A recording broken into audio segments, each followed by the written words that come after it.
नमस्कार, स्वागत है आपका द न्यूज पर। मैं हूं आपके साथ शेरिन। पूर्व एनसीबी अधिकारी समीर वानखेड़े इन दिनों शाहरुख खान की रेड चिलीज एंटरटेनमेंट और नेटफ्लिक्स के खिलाफ चल रहे मानहानि मुकदमे को लेकर सुर्खियों में है।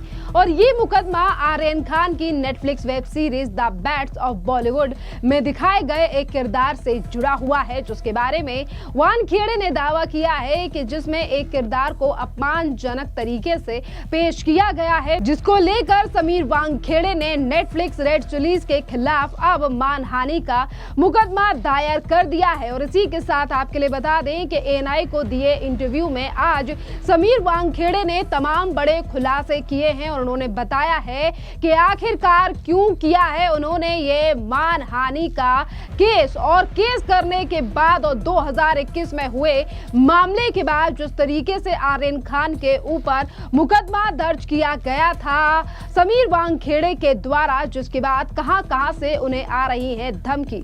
जरा सुनिए ये समीर वानखेड़े का इंटरव्यू।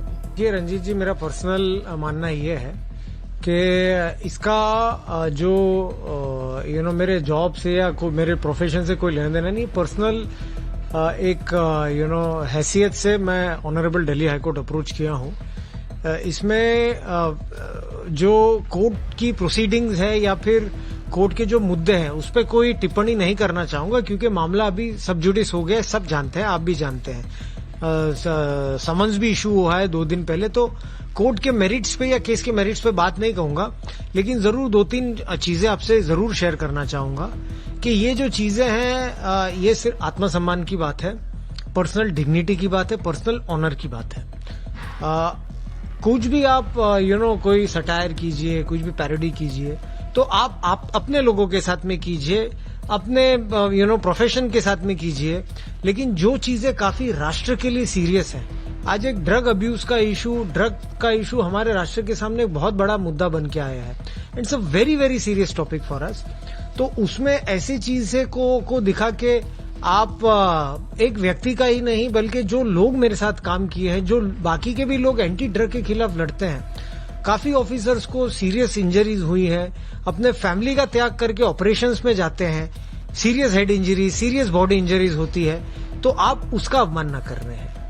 दूसरी बात ये भी कहना चाहूंगा मैं कि एज अ डिपार्टमेंट में, अभी तो मैं पर्सनल इसमें कैपेसिटी में मैंने केस किया, लेकिन as a department also who are fighting drug, it is you can not make fun out of their expenses basically. Third thing very important, मेरी जो परिवार है उनका तो कोई मेरे प्रोफेशन से लेने देना नहीं है। They are personal people, they are women, they are staying in their own houses, doing their own profession. उनका मेरे केसेस से, मेरे प्रोफेशन से कोई लेना देना नहीं है। लेकिन why they are feeling the brunt of these kind of things? Hate messages coming from Pakistan, hate messages coming from UAE, hate messages coming from countries like Bangladesh. तो दे आर नॉट मैं ये चीज को बिल्कुल भी स्वीकार नहीं करूंगा कि मेरे वजह से, मेरे प्रोफेशन की वजह से they are facing the brunt of it. You cannot make expense at their, you cannot make satire at their expense. लेकिन आप कह रहे हैं कि धमकियां आ रही, धमकियां आपके परिवार में किसको आ रही हैं आपकी? देखिए, मेरी वाइफ को भी, मेरी सिस्टर को भी, मुझे तो रेगुलरली आती है, मुझे उसकी कोई परवाह भी नहीं है, लेकिन मेरी सिस्टर को, मेरी वाइफ को, जो हम लोग रेगुलरली पुलिस को वी हैव इन्फॉर्म्ड, जब भी कोई कहां से, बांग्लादेश से, पाकिस्तान से आते, we continuously inform the police in that. Sir, ये डिफेमेशन केस आपने अब किया, सीरीज भी हाल फिलहाल में बनी है, लेकिन एक हिस्ट्री है आपकी उनके साथ पिछले 5 सालों में, लगभग इतने समय में, तो क्या कहीं ये दोनों मामले कनेक्टेड हैं, उसका बदला लेने की? देखिए, ये मैं कोई भी इस पे टिप्पणी नहीं करना चाहता हूँ। जब भी मुझे लगता है कि आत्मसम्मान पे ठेस पहुंची है, तो फिर उसका उत्तर एक लीगल तौर तरीके पे जरूर दूंगा। देखिए, समीर वानखेड़े का बयान आपने सुना। उन्होंने सीधे तौर पर कहा है कि मुझे न्यायपालिका और हमारे संविधान और हमारे देश की व्यवस्था पर भरोसा है। और इसी के साथ इस पूरे मामले से जुड़े हुए तमाम सवालों का जवाब भी समीर वानखेड़े के द्वारा दिया गया है कि किस तरीके की कैरेक्टर और किस तरीके की धमकियां और उन्हें अपने परिवार को लेकर कितनी चिंता है। सुनिए समीर वानखेड़े का ये बयान भी। कुछ सही था, कहीं कुछ? देखिए, अगेन मैं उस पे मेरिट्स पे टिप्पणी नहीं दूंगा। मैटर ऑनरेबल बॉम्बे हाईकोर्ट के सामने पेंडिंग है, मैंने कुछ पिटीशंस फाइल की है एंड बाकी का उसके बाद में कुछ जुडिशियल प्रोसीडिंग्स कैट में भी हुई है, अगर एंड माननीय दिल्ली हाईकोर्ट में भी हुई है। तो उसके बारे में भी ये आप सब जानते होंगे या नहीं जानते होंगे मुझे पता नहीं, लेकिन जो रिपोर्ट्स मेरे खिलाफ whatever reports were there that has been declared to be legal untenable by the Delhi high court, honourable Delhi high court, 2 orders are there. तो मुझे हमारे जुडिशरी पे पूर्ण विश्वास है, हमारे देश के संविधान पे, हमारे देश के सिस्टम पे पूर्ण विश्वास है कि जो सही हुआ है वही जैसे जो मैं हमेशा कहते आया हूँ, सत्यमेव जयते। कहीं कोई पश्चाताप है, कहीं कोई ऐसा है कि ये नहीं करना चाहिए था, ये ऐसा हुआ, ऐसा कुछ रिग्रेट? देखिए मैं एक लॉयल सोल्जर हूँ गवर्नमेंट ऑफ इंडिया का, एंड जो जैसा मैंने पहले भी कहा है कि हमारे राष्ट्र का जो सिस्टम है काफी भक्कम सिस्टम है। There are lot of checks and balances also in that, and एक प्रॉपर प्रोसीजर है, कॉन्स्टिट्यूशन है, संविधान है, रूल बुक्स है जहां पर हम कार्यरत होते हैं। तो यहां पर कोई वन मैन डिसीजन या फिर कोई बनाना रिपब्लिक जैसा कि एक आदमी व्यक्ति ऐसे डिसीजंस नहीं लेता। Everything is done as per rules and procedures. तो फिर ये चीज का मुझे ना ही कोई मलाल है, ना ही कोई रिग्रेट है। Everything has been done as per rules and laws. एक चीज और है, आपके खिलाफ आरोप लगाया जाता है कि आप प्रसिद्धि पाने के लिए, फेम पाने के लिए बड़े लोगों को निशाना बनाते हैं, उनके कामों में अड़ंगा लगाते हैं। अगेन मैं ये कहूंगा, it is not about any publicity, it is about dignity. जिस प्रकार के हेट मैसेजेस अगर आप पढ़ेंगे जो मैंने ऑनरेबल दिल्ली हाईकोर्ट में दिया है, तो कोई भी आदमी जिसका आत्मसम्मान है वो चुप नहीं बैठेगा इस चीज पे। किस तरह के? भले ही मुझे एट एनी कॉस्ट और एट एनी लेवल मुझे ये लीगल लड़ाई लड़नी पड़े, कितनी भी लंबी हो, मैं ये जरूर लड़ूंगा।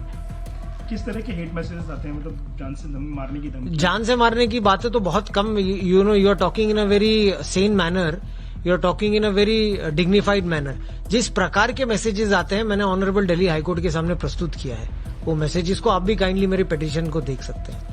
और पुलिस की तरफ से जो आपने कंप्लेंट्स फाइल की हैं, चाहे आपकी घर की महिलाओं को धमकी देने का मामला हो या आपको डायरेक्टली थ्रेट का मामला हो, पुलिस की तरफ से क्या? देखिए मैं उनके बारे में कुछ नहीं टिप्पणी दे सकता। आप उनको ही पूछिए कि what kind of complaints I have made और उन्होंने क्या कार्रवाई की, मैं उस पर कुछ भी नहीं कह सकता। लेकिन आपको ऐसा लगता है कि कहीं ना कहीं आपको जो सेफ्टी की जरूरत है वो एडिक्वेट है, सफिशिएंट है? देखिए इट्स देयर डिस्क्रिशन, मैं ना ही कोई किसको ज्यादा रिक्वेस्ट कर सकता हूँ। अगेन आत्मसम्मान की बात है, if they want they can take cognizance of that, if you don't want I am okay with that. देखा आपने कि समीर वानखेड़े ने कानूनी कार्रवाई के बारे में तमाम चीजों को विस्तार से बताया है और ये स्पष्ट तरीके से बताया है कि उन्होंने डिजिटल रिकॉर्ड्स को भी सत्यापित करने के लिए भारत के साक्ष्य अधिनियम के तहत यानी कि 65B प्रमाण पत्र दिया है और साथ ही ये सुनिश्चित भी किया है कि सभी कानूनी कार्रवाई उचित तरीके से हो और तमाम सबूत भी उन्होंने दे दिए हैं। आपके लिए बता दें कि समीर वानखेड़े ने आर्यन खान, शाहरुख खान के production house red chillies entertainment, Netflix और अन्य प्लेटफॉर्म्स के खिलाफ दिल्ली हाई कोर्ट में ये मानहानि का मुकदमा दायर किया है। समीर वानखेड़े ने 2 करोड़ रुपए का हर्जाना भी मांगा है और इसी के साथ आपके लिए बता दें कि जिस तरीके से अब हाईकोर्ट मामला पहुंच चुका है और समीर वानखेड़े का कहना है कि उन्हें न्याय जरूर मिलेगा क्योंकि सच्चाई की हमेशा जीत होती है। तो अब इस पूरे मामले को लेकर आर्यन खान जो अपनी फिल्म के प्रमोशन में इन दिनों जुटे हुए हैं, आर्यन खान ने भी अपनी web series the bads of Bollywood के रिलीज के बाद पहला इंटरव्यू दिया और उन्होंने सीधे तौर पर सफाई भी दी।